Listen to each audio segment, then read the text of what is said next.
ऐसी आशीर्वाद दो भगवान, ऐसी आशीर्वाद करो। अबे कूड़ दिमाग, तेरे कोई भी बिगड़े हुए काम नहीं बनेंगे। नमस्कार साथियों, इस कलयुग में, इस समय में लोग ज़्यादातर बड़े बड़े मंदिरों में जाके अपनी माथा को पीटते हैं और ईश्वर के समक्ष ये प्रार्थना करते हैं कि हे भगवान, मेरे सारे बिगड़े हुए काम बना दो, मुझे सफलता की शिखर तक पहुंचा दो और मेरी घर में, मेरी परिवार में सुख और शांति बनी रहे। ऐसी आशीर्वाद दो भगवान, ऐसी आशीर्वाद करो। अबे कूड़ दिमाग, तेरे कोई भी बिगड़े हुए काम नहीं बनेंगे।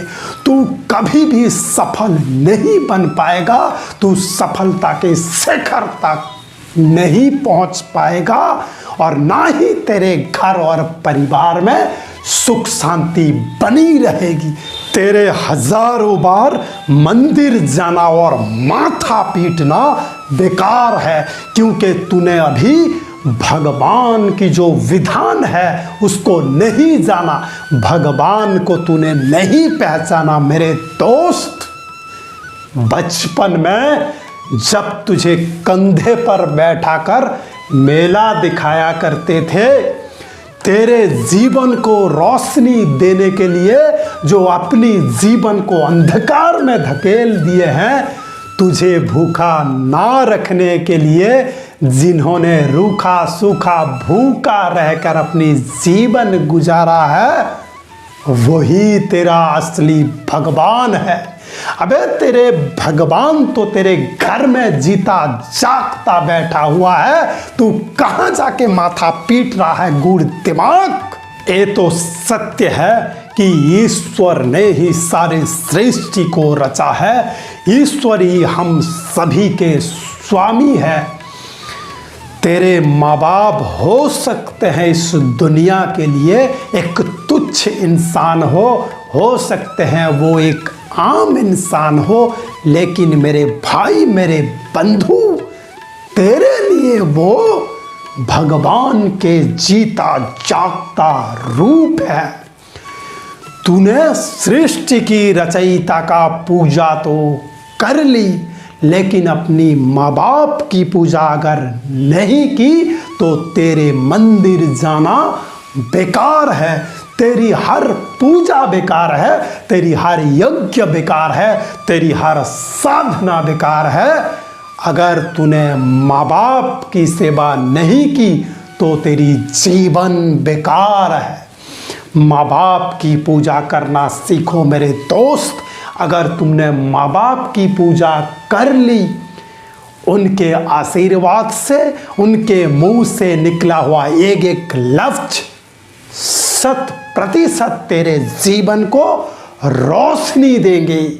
हर पिता की एक ख्वाहिश होती है कि जो जीवन में दुख मुझे मिला है वो दुख मेरे बच्चों को ना मिले, जो खुशी मुझे जीवन में नहीं मिली है वो सारी खुशियाँ मेरे बच्चों को मिले, जो स्ट्रगल मुझे जीवन भर करना पड़ा वो मेरे बच्चों के जीवन में ना करना पड़े।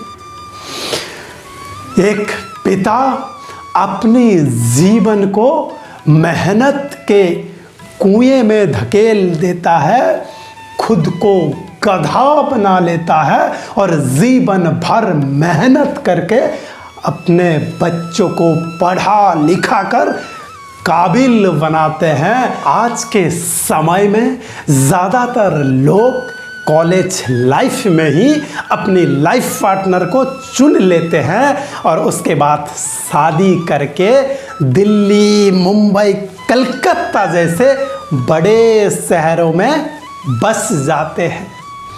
उनके फ्लैट में उनको रहने के लिए तमाम जगह होती है, उनके बच्चों को रहने के लिए तमाम जगह होती है, उनके परमानेंट नौकर रखने के लिए अलग से एक रूम होते हैं।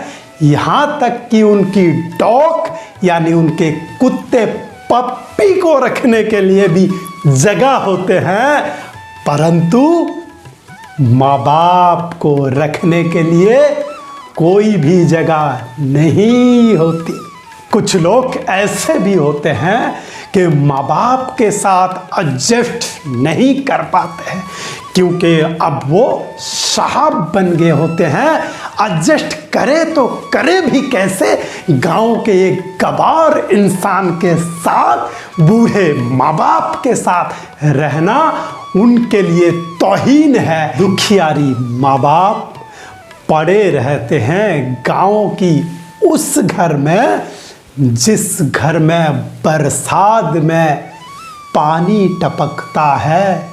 गर्मियों में घर के अंदर से धूप नजर आती है और सालों बाद माँ की ममता और पिता की प्रेम अगर इस बेटे और बहू के पास खींच लाए तो बहू की आदर संस्कार और बेटे की इज्जत और सम्मान देखकर एक महीना रहने वाले माता पिता एक ही दिन में ही अपने दुख दर्द और लाचारी को समेट कर फिर से गाँव लौट जाते हैं और फिर से वो माँ बाप लाचारी में अपने जीवन को काटते हैं। और कुछ दिन बाद, कुछ साल बाद ये खबर आती है कि आपके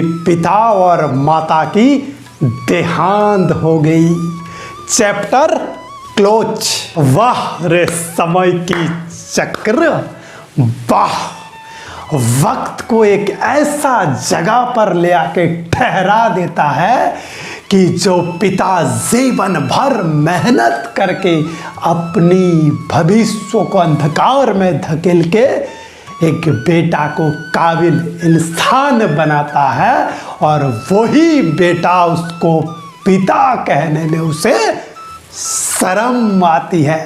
ऐसे बेटे को मैं सैल्यूट करता हूँ।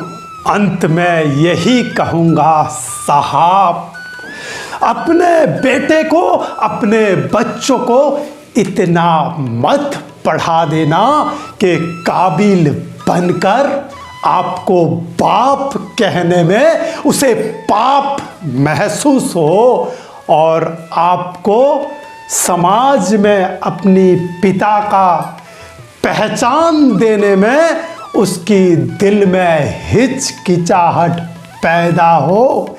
इसलिए अपने बेटे को इतना मत पढ़ा देना।